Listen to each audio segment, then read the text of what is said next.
Hi friends, this is Shiv Kumar from Pratyusha Engineering College, and now I am going to speak something about computer basics. Let us discuss about what is for loop, and we will see some example about the for loops, how we can execute the for loops. So for loop is an iteration statement where the set of statement has to be executed repeatedly. Okay, let us see the syntax for the for loop. The startup syntax is going to be for. Then we will be having the initialization, then we will be having the condition, then we will be having incrementation or the decrementation part. Then you will be having the set of statements. Then the statement ends. Then let us see how the for loop executes first. So initialization gives the initial value of a variable. Then we will be having a condition. So this is going to be the first step. Then you will be having a condition. This is going to be the second step. Then after the condition, if it is true, the list of statements which is inside the for loop is going to be executed. So this is going to be the third step. Then after the statements are executed, before it ends, it goes back to the incrementation or the decrementation. So it could be the fourth step. Then after the incrementation or decrementation value has been processed, again the condition has to be checked. So it has to be rotated like this in a clockwise direction, anti-clockwise direction.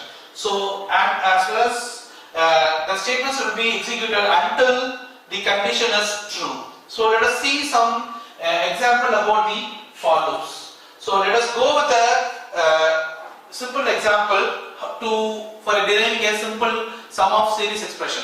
Okay. So let us go with an expression called 1 by 1 factorial plus 1 by 2 factorial plus 1 by 3 factorial up to 1 by n factorial.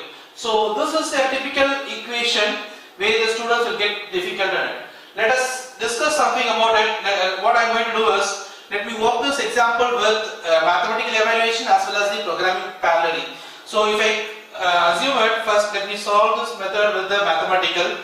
So let us assume, let me n is equal to 3. Therefore we need to find the answer for 1 by 1 factorial plus 1 by 2 factorial plus 1 by 3 factorial.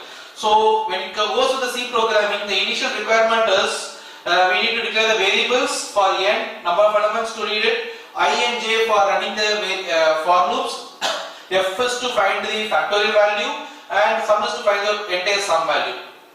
Then I am reading the input n there. Then what is, from the mathematical point of view, then we will find the first difficult part alone. So my first difficult part is factorial value. My first difficult part is factorial. So I have calculated 1 factorial first, that is 1, 2 factorial first, that is 2, and 3 factorial first, that is 6.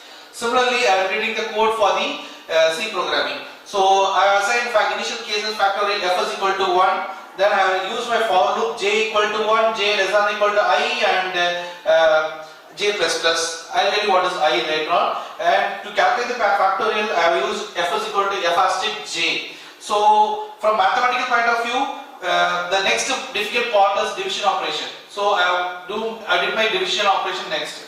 So 1 by 1 is 1, 1 by 2 is 0.5, and 1 by 6 is 0.16. Similarly, in a programming, let me calculate the second one, 1 by f. Since the numerator is 1, I put numerator is 1 and 1 factorial is f.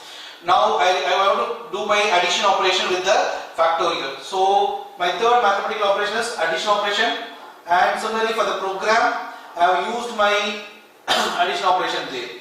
So where the for loop I equal to 1, I less than or equal to n, and I plus plus, and in the down I have given sum is equal to sum plus 1 by f.